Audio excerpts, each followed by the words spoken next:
Assalamualaikum class 6. Let's start social study. In class 6 your social studies is divided in three main parts: geography, history and political social life. Okay, now first chapter is in geography, earth and the solar system. What is the meaning of earth? You know, meaning of earth is prithvi, and the solar system, solar is in Greek solar, sun god, sun god वो लोग मानते थे, Roman के लोग, Greek के लोग, तो उसको सोलर बोलते हैं। तो वो सोलर से फिर सोलर सिस्टम बन गया। और सोलर सिस्टम किसे कहते हैं ये भी आपको पता है, आपने क्लास 5 में बहुत अच्छे से पढ़ा है। What is solar system, how many solar system, you know. Okay, when we look at the sky, जब हम आसमान में दिखते हैं, व्हाट वी सी, हमें क्या दिखता है, देखते हैं तो अच्छा, आपने कभी क्या नोटिस किया है, have you ever notice at night after the sunset in the sky, sunset होने के बाद आपने स्काई में नोटिस किया आपको क्या चीज़ें दिखती हैं? बहुत सारी चीज़ें दिखती हैं। क्या क्या चीज़ें दिखती हैं? मून दिखता है और स्टार्स दिखता है, चमकीली, ऐसी बहुत सारी अनगिनत बहुत सारी चीज़ें दिखती हैं जिसे हम तारे कहते हैं, ल्यूमिनस बॉडीज़ कहते हैं। कि कुछ उसमें चमकते हैं, कुछ नहीं चमकते हैं, तो वो हमारी क्या कहलाती है? स्टार्स कहलाती हैं। The bodies which twinkle in the sky are called stars. All the objects in the sky are called celestial bodies. जितनी भी चीज़ें वहाँ दिखती हैं वो सेलेशियल बॉडीज या हेवनली बॉडीज उन्हें बोलते हैं, जो हमें आफ्टर द सनसेट दिखती हैं। The sun, the moon, the stars and the planets including the earth, earth भी हमारी प्लैनेट में आता है, are celestial bodies. Sun, star, जितनी भी चीज़ें हमें दिखती हैं आसमान में, वो सब हमारी क्या हैं? सेलेशियल बॉडीज़ हैं। Mainly there are many more celestial bodies which cannot be seen with the naked eyes because they are very very far from us, क्योंकि वो हमसे बहुत ज़्यादा दूर है, तो इसलिए हम उन्हें नहीं देख सकते। The ancient people gave the name of heaven to sky.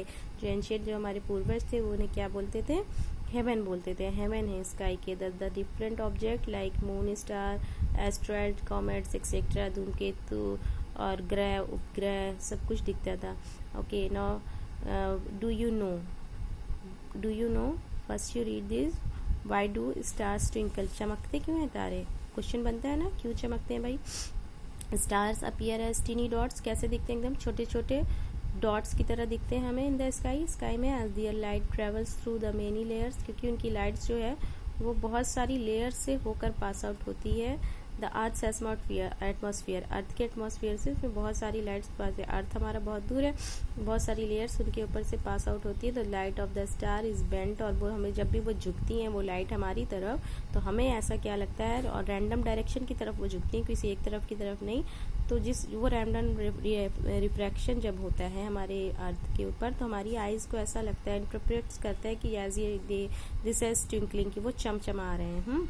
Do you wonder why we can't see the moon and the star during day time, क्या आप नहीं सोचते कि हम क्यों नहीं देख सकते हैं स्टार और मून को डे टाइम में? It is because the very bright light, क्योंकि उनकी लाइट बहुत ज़्यादा हल्की हो जाती है। The sun does not allow, sun जो है वो अलाउ नहीं करता कि हम उसको डे टाइम में देखें। ऐसे नहीं कि वो डे टाइम में कहीं और चले जाते हैं, वो डे टाइम में भी रहते हैं, मगर हमारा ये जो कॉन्सेप्ट है, हमें ऐसा लगता है कि रात में नहीं है, दिन में नहीं है तारे, रात में रहते हैं। वो डे में हमारा जो वो है सन, वो उनको अलाउ नहीं करता कि आप देखें, वो सिर्फ सूरज खुद को चमकाना चाहता है, वो सिर्फ खुद चमकता है। ठीक है, एम क्या to understand why we can't see the moon and the stars during the day. Requirement और टॉर्च, ये आपका वो है एक मेथड है, रिक्वायरमेंट, वो आपको मैं बताऊंगी कि आप टॉर्च लेकर के एक कमरे में, उसके ऊपर से टॉर्च के जो मेन पॉइंट होता है जहाँ से रोशनी आती है, टॉर्च जलाकर वहाँ पे एक कागज़, प्लेन पेपर लेकर के, और आप उसको रैप कर दीजिए। उसके बाद आप उसको जो है रूम में अपने उस टॉर्च को जलाइए, और रूम में बिल्कुल अंधेरा कर दीजिए। फिर जब आप उस टॉर्च को रूम में अपने जलाइएगा, तो आपको क्या लगेगा कि कुछ कुछ रोशनी जो है वो चमक रही है, बिल्कुल स्टार्स की तरह लगेगा, टीनी टीनी डॉट्स आपको अपने रूम में दिखेंगे।